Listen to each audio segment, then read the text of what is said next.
Do have the tiebreaker over the Lakers, but it's now a lot closer.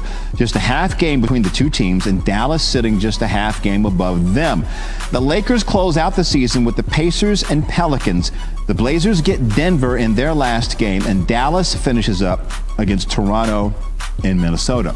Let's bring Perk back in. Perk, the Lakers need to go 2-0 tomorrow and Sunday and need a Trailblazers loss in order to avoid the play-in. So what's going to happen? You think they're going to get the 6th seed? You know what, Jay? To be honest, I think the Lakers don't even give a damn what they get, as long as they get in. And here's why: they've been watching the teams in the Western Conference, and they look shaky. And I said this earlier: like the Lakers right now, they don't fear anyone. They have the best defensive team in the league.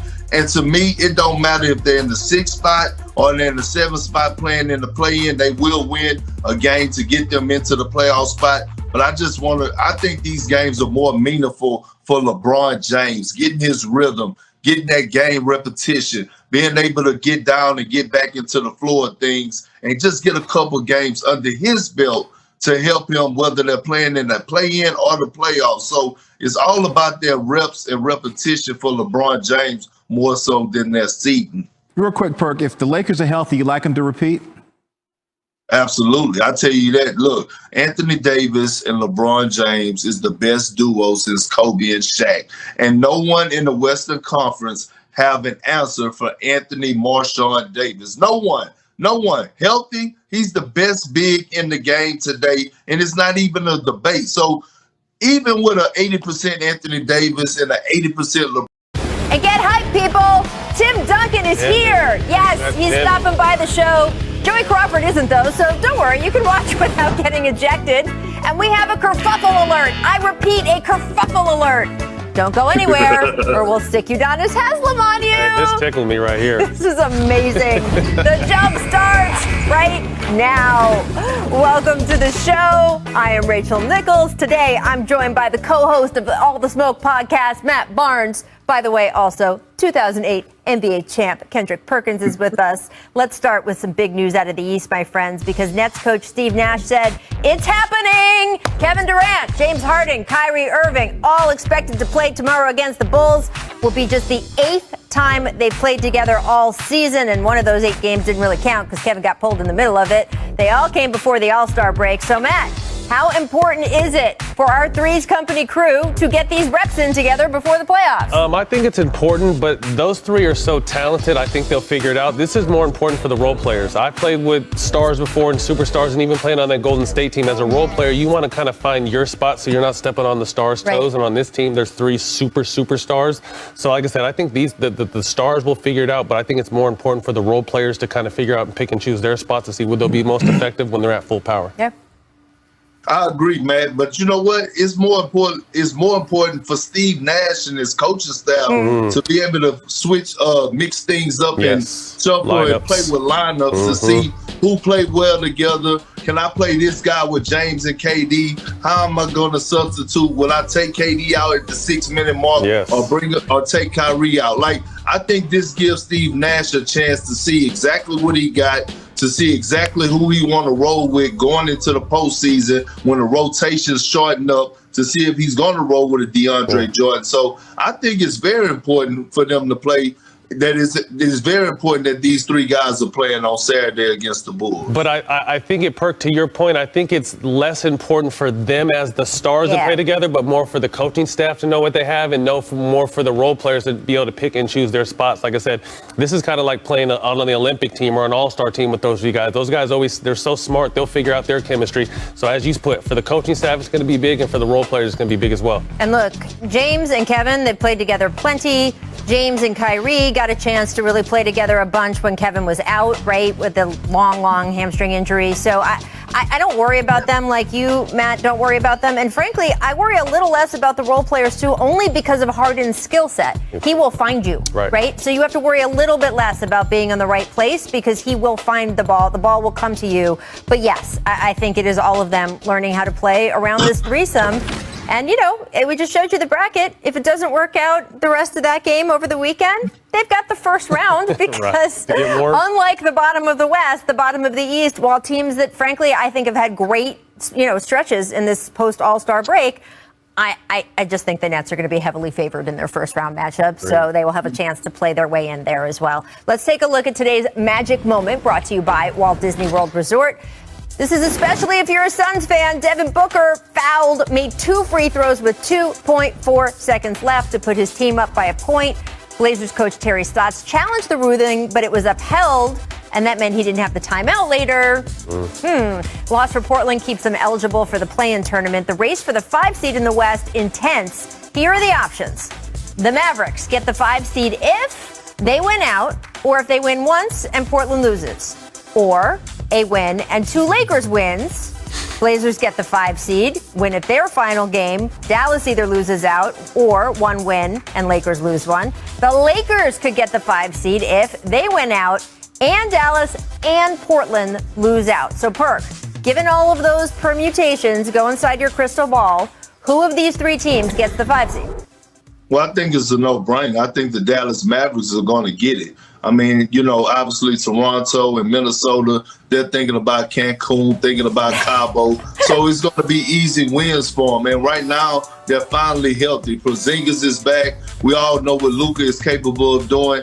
And then the Dallas Mavericks, I mean, they have some good pieces coming in off the bench with Kleber and Bronson. So I'm looking at where they at right now. They're in great position. I think they're going to lock in that 5 seed. Someone you didn't mention, Perk, who I really liked and been playing well is Tim Hardaway Jr. Big shot, scoring a lot of points. But I agree. But the one catch game I think that Dallas might get caught slipping with is that Minnesota team, because the Minnesota team's been out of the playoff race for a long time, and they're a young team. So young teams don't know better, especially Anthony Edwards. He's going to have his foot on the gas the whole time. So that's going to be the catch game. I think Toronto's kind of already checked out. It's been a long, tough season for them, being displaced from home. So you got to watch that last game for Dallas. But I agree with you. I think the Dallas Mavericks will get the 5th seed. It's so interesting. Better for them to lose because they want to keep their pick. It's top 3 protected. But as you point out, they've had so much trouble all season. It kind of feels like to me that, especially with a new coach and guys who are finally healthy, that team has wanted to win because it has been more important for them to just kind of get their act together and get the chemistry together and be able to come into next season really rolling. So I don't know, frankly, if they're going to show up for this last game wanting to win or not. And I know we're not supposed to talk about that in the NBA, but we talk about it because it's a reality of life. All right, it's time for Make or Miss, friends. This show is so packed. We got to put Make or Miss in our first block. Make repertoire. Speaking of the Timberwolves, Karl Anthony Towns continuing to show off some really improved passing. That dart to Vanderbilt for the slam. Perk, have you noticed Cat's cat vision lately?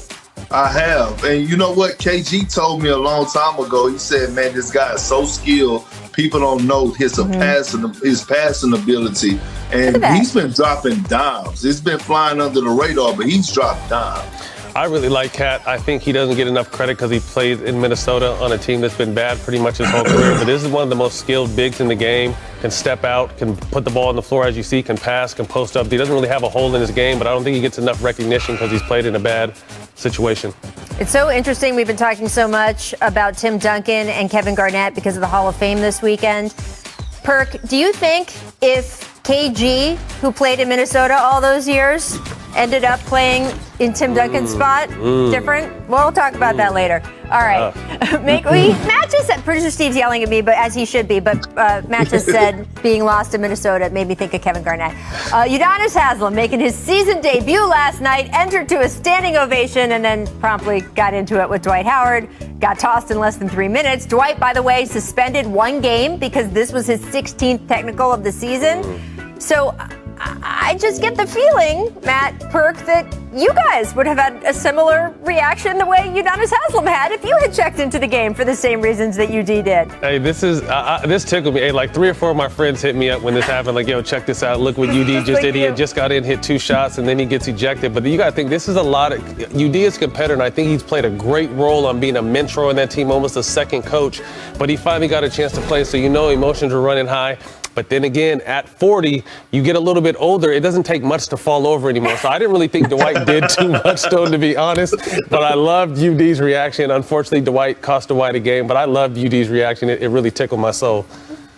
And look, I look at it both ways, right? He got in because it could possibly be his last home game. But what happened with Joel Embiid and Trevor Ariza, beforehand. I thought, because I was in that situation where Ty Lue sent me in the game to, go in there, and deliver a message as an enforcer. So, UD was being UD, and I thought it was just set up perfectly. I actually love it.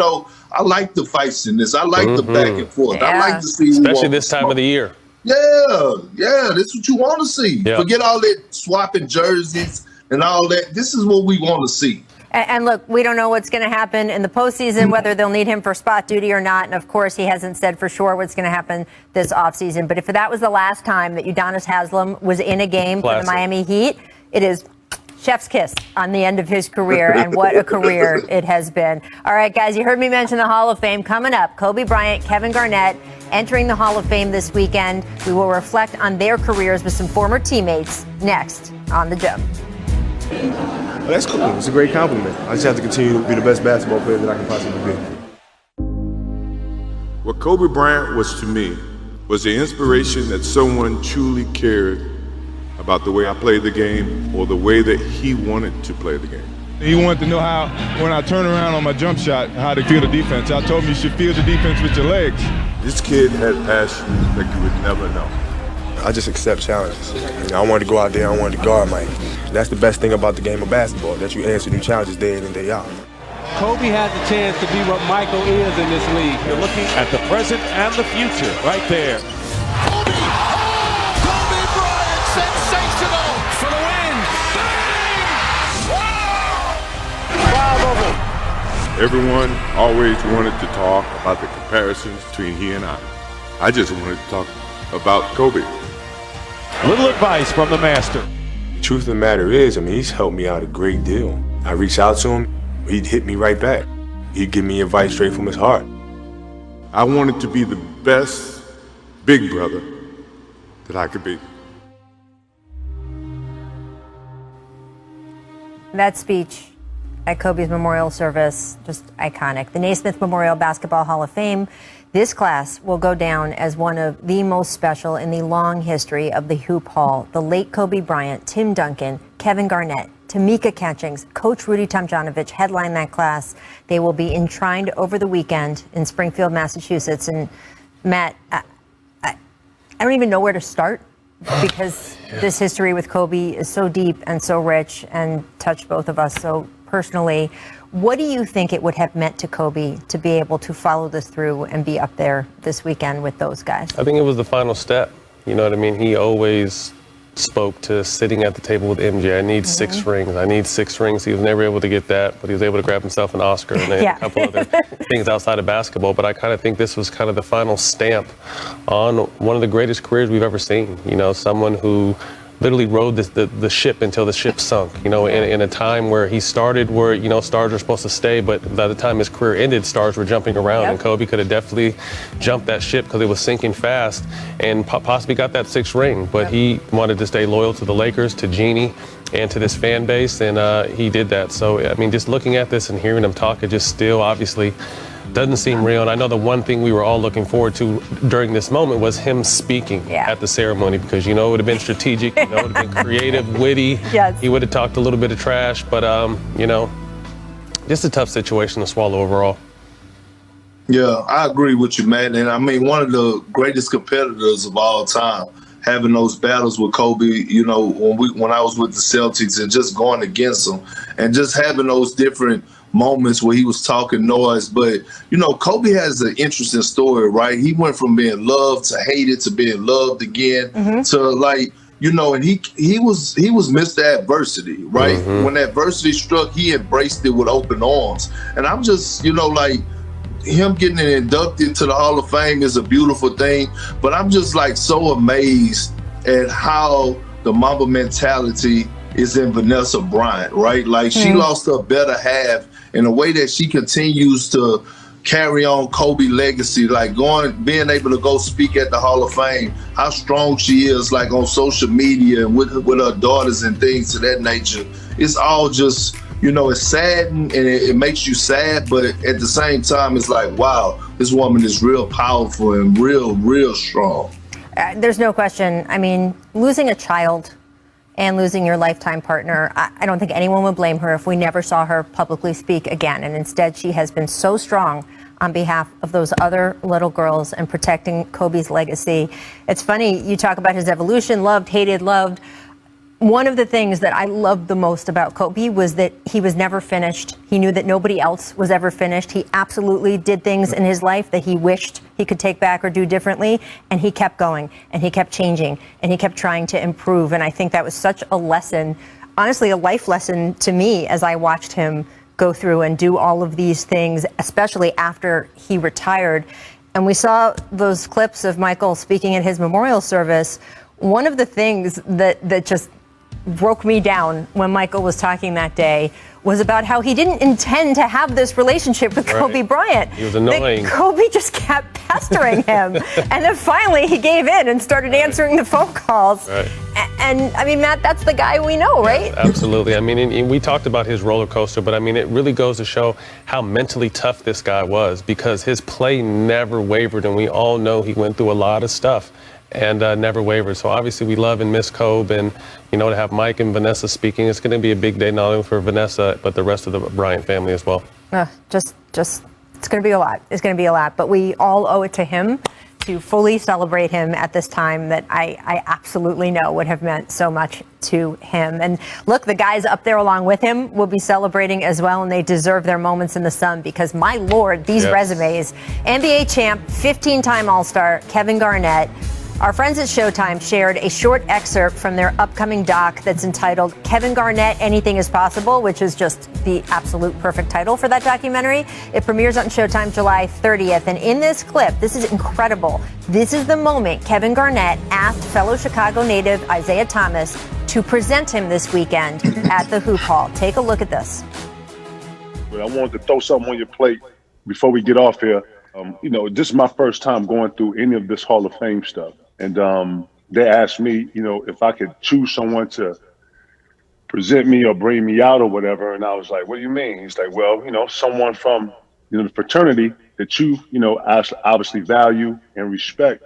And it's only right that I ask or pay homage to someone who I felt like helped me get to a point to where I can make a strong decision on my future when I was so young and so just, I wouldn't say naive, but I was full of dreams and hopes. And I like to think that you helped me come to that. So if you would consider, possibly introducing me and bringing me out or whatever the process is, it'll be an honor. But I would love it if you would consider that on me. On some West Side. Yes. Twice across the heart, baby. You already know, baby. Absolutely. You already know. Yes. Just, again, where you came from, who you were then, and what you've grown up to be, you have fulfilled all of our dreams. Right. Everything, again, that we hoped that you could be. I would be honored to stand on the stage next to you and let the basketball world and the community just see Kevin Garnett. That's what's up. Zeke, I appreciate that, man.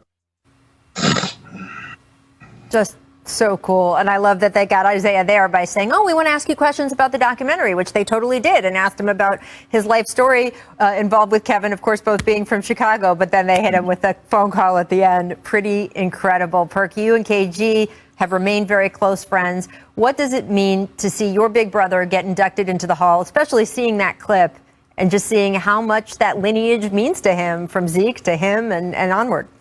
Well, one thing, Rachel, is that KG means the world to me. I mean, when I talk about a big homie, a big brother, he's at the top. He's number one on my list for as my everyday, my ride or die. And when you think about KG, people see him on the court as this fierce competitor, this noise talker, but outside of basketball, he is one of the best individuals, most loyal individuals to be around that I've ever been around in my life. And it's just, it motivates me to even do better in life, knowing what he did on the court to prepare every single day to go out there and compete. Because a lot of people don't know the hard work that KG put in. It's only one thing that he didn't accomplish in his career, and that was getting the Finals MVP. Everything else, he has all the accolades To me, he's one of the most, if not the most skilled power forward to ever play the game. I think Anthony Davis is on his heels, but as of right now, he's cemented. And I'm just happy for my brother KG. Is well-deserving, great person, great basketball player, and I'd do anything in the world for him. I'm just happy that he's getting his just due. Absolutely. And KG is also one of the most selfless superstars. When you hear other coaches and players talk about him, he was the one that did a lot of the sacrificing, on that Boston team. So selfless superstar. I got a chance to obviously compete against him, but really know him after basketball. And that's what I really appreciate, is getting a chance to know people. Obviously having him on our show for All-Star in Chicago, his energy, the way he told stories, incredible.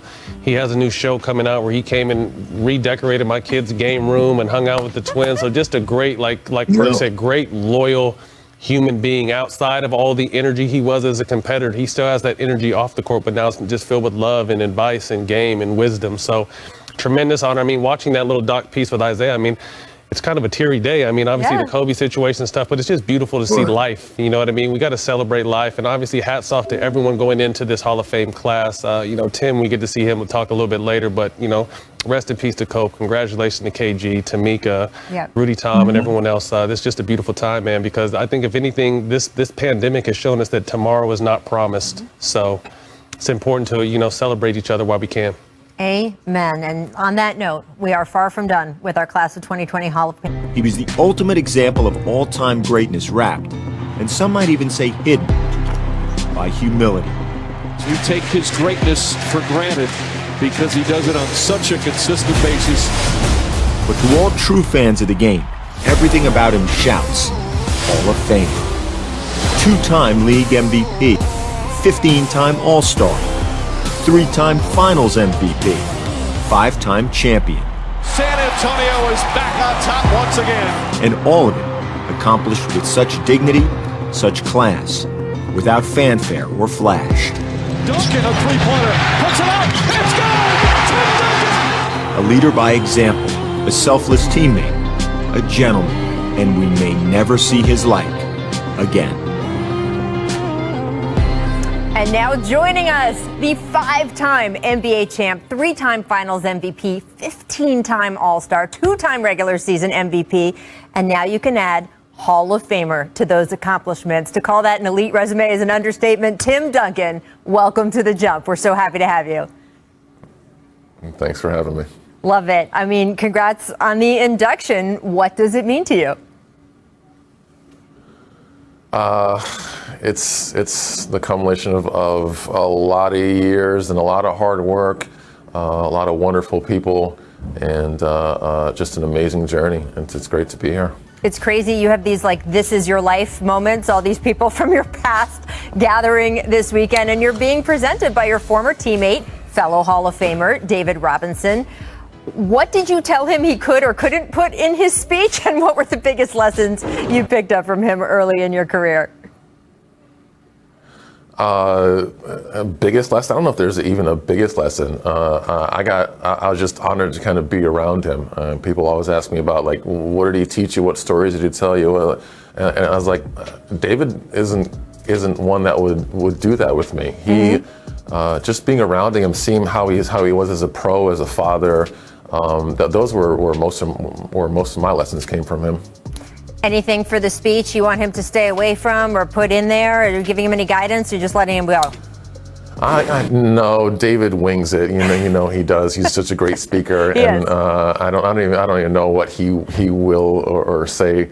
But no parameters on anything he wants to say. He'll be great. His speech will probably be better than mine. So. Oh well, I don't know. But if he does review all your game day fashion choices in the speech, I'm not going to be upset. I'm just going to say that. You did play for Greg Popovich for your entire career. Most players and coaches don't get that much time together. How did your relationship with Pop contribute to your success and evolve over your time together?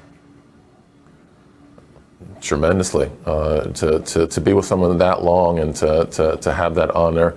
I think we both evolved together. We were learning on the fly. He obviously a lot more years in coaching, but as he adjusted to the different teams we had, the way basketball was played differently over the years,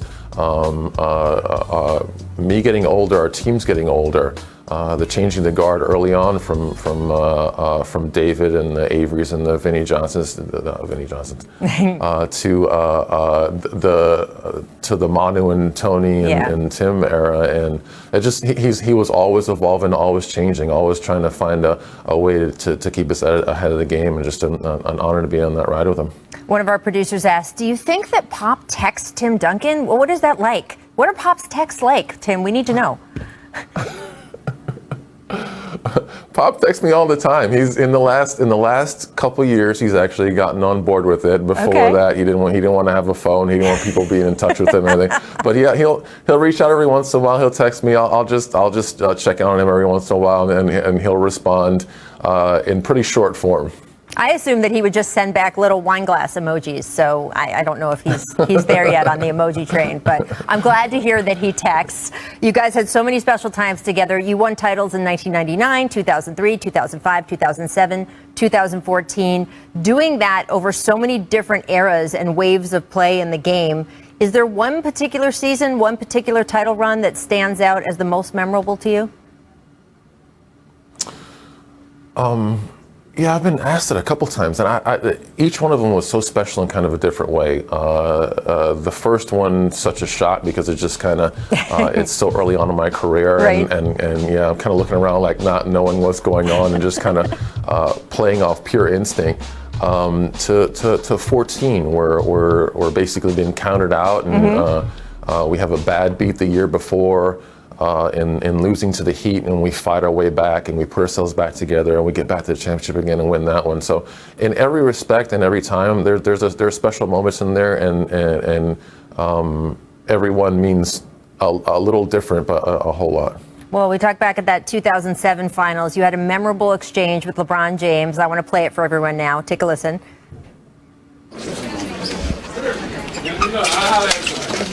Great job, ladies. Hey, man, I love how you're on 15 this minute. Stay that way, man. Stay that way. We're going to drive these guys. This is going to be your league in a little while. But I appreciate you giving us this year. That was, of course, after the final game. You said, this is going to be your league, but I appreciate you giving us a year. What was that moment like? You could just tell what he was going to be and who he was going to be, and that he was going to be such a dominant player for such a long time. And it was great playing games so early and again late in my career, and just watching his trajectory of his career. You just see it coming. But playing against a young LeBron and an older LeBron. Yeah. Two different players, two totally different players, and it was fun to watch and be a part of. Yeah, I think that's so interesting, and only the guys who played against him, both at the beginning and now toward the latter part of his career, can qualify it. We haven't seen a player like Michael Jordan or Kareem or someone of that level change his game as much as it seems like LeBron has changed his. Would you say that's right? Absolutely, and evolving, changing with the game. Being in amazing shape the entire time. Like he continues to work in his body, stay healthy. Obviously, he's had some problems of late, but to stay on the top of the league for this long and to perform the way he has is absolutely amazing. Well, he is a big social media guy. You, on the other hand, Tim, not so much. Everyone here at The Jump would like to be following you on social. You are not on any of the major platforms, at least not as yourself. Do you have a secret account? Is this like when we discovered Adam Silver had like a secret Twitter account? Is there a Tim Duncan burner out there? Anything? I don't have a Twitter account. I don't do social media. I'm gonna stay off of that platform for my own sanity. I can't say that you're making a mistake. I really can't. All right, we couldn't have the big fundamental on the show without playing a round of one of our favorite games here. At The Jump, we do something called What Were You Thinking? Tim Duncan, we are going to bring up some career highlights. You just tell us what was going through your mind at the time. So, what were you thinking, Tim, when you dropped 21, 20 rebounds, 10 assists, and 8 blocks in that finals clincher against the Nets in 2003? Because that was a performance. What was I thinking? Luckily, I wasn't. It was just such a moment where just come that far, and it's just you're just trying to get it done and trying to get over the hump there, and just it was such a fun night, and I ended the game, and Tom James, my PR guy, kind of shows me the stats, and I was like, oh wow, I didn't know, I didn't realize I was that close to a quad double, and so I was just kind of playing in the moment. Well, I see you looking down at the iPad because we've got the highlights for you. So take a look now. What were you thinking, Tim Duncan, when your teammates Tony Parker and Manu Ginobili pranked you, set you up to sit on a cup on the bench in 2013? Here we go.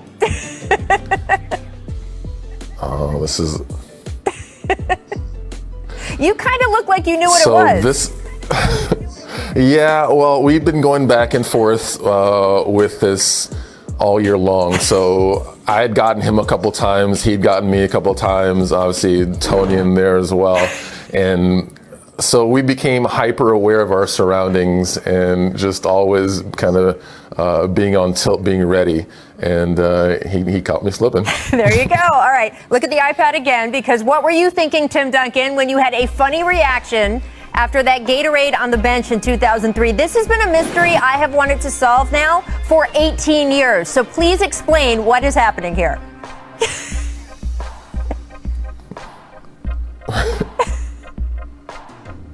You look like the Gatorade why did I drink you. it again? I don't know. I swear to God, I've seen this clip 20 times, and I need to know what's in there. You're like, flavor I obviously issue? didn't know then either. I didn't know what was in it then. I'm sure that there was some kind of supplement in it or something that either it wasn't mine or it was like they used to put the cramping medicine in there. Electrolyte stuff in there. So maybe that's probably not what I asked for at the time. I wasn't expecting it. This is why you don't drink out of your friends' cups, ladies and gentlemen. All right, what were you thinking, Tim Duncan, when you got ejected for laughing on the bench in 2007? Wow. Yeah.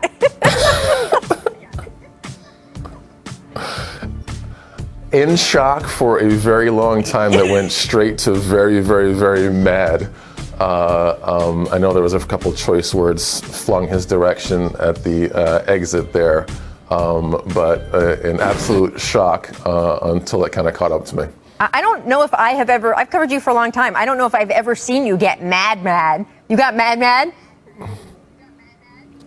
Yeah, oh yeah, I got mad at that one. Did you guys talk about that over the years afterward? No. We've never addressed it. I've never talked to him about it. No. Wow. All right, we will not throw you off the show for laughing. Thank you so much, Tim, for joining us. It is just a pleasure to not only talk to you, but to do it today, this weekend. And of course, with Kobe Bryant also being inducted with you guys. Have you guys had any conversations, you and KG and all the guys, about just what it means to, unfortunately, not have him there? I haven't seen any of the guys as of yet. I'm assume that I'll be around them more in the next 24 hours or so. We haven't discussed it at all. Obviously, I've lived. 22nd. He dropped 40 in a win last night. Perk, how can Giannis and the Bucks get over their playoff